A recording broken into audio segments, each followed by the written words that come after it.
तशरीफ रखें जरा, मुझे गुफ्तगू पूरी फरमाने दें, मैं आपकी बात सुन के जाऊँ। रसूलुल्लाह सल्लल्लाहु, मेरे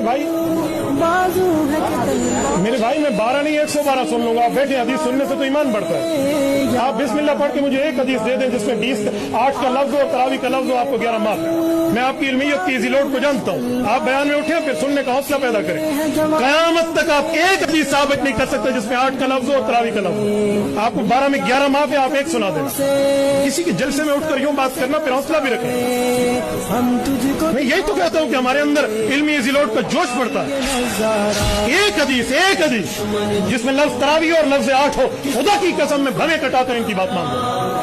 मैं बहुत अच्छी तरह इन हदीसों को जानता हूँ। मेरे भाई को 11 माफ है, एक पढ़ दे। चलो छोड़ो, दुआ के बाद कहेंगे भाग गया। बिस्मिल्लाह एक रिवायत पढ़े जिसमें 8 रकात का लफ्ज और तरावी का लफ्ज हो। बिस्मिल्लाह पढ़िए, बिस्मिल्लाह। फिर जरा इस तरफ कैमरा और दिखाएं। बिस्मिल्लाह भाई पढ़े। 12 हदीसें फरमा रहे थे ना, 11 माफ है, एक पढ़।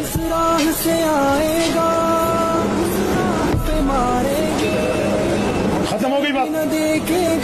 मेरे भाई मैं हैरान हूँ, बात वो करें जो दलील की दुनिया में। किसी के जलसे में खड़ा मुफ्ती अब्दुल वाहिद कुरैशी उम्माद अखीर पीता जरी सैयद मार हरामी हो बंदा जरा तो दीन तो हलवा झूठ बोल के। ये 2 फरिश्ते मेरे सुन रहे हैं। मैं तज़किया करूं दीन के ऊपर, अल्लाह लानत करे मेरे ऊपर। पैगंबर इस्लाम की एक हदीस नहीं है जिसमें तरावी का लफ्ज और 8 रखा। एक हदीस नहीं है, सही भी नहीं है और ज़ईफ भी नहीं। मैं बात कर रहा था, सुनिए। चलो मेरी अभी गुफ्तगू जारी है। वो माशाल्लाह हिम्मत फरमाए कोई एक रिवायत दिखा दे। अब नहीं, 1 साल मोहलत।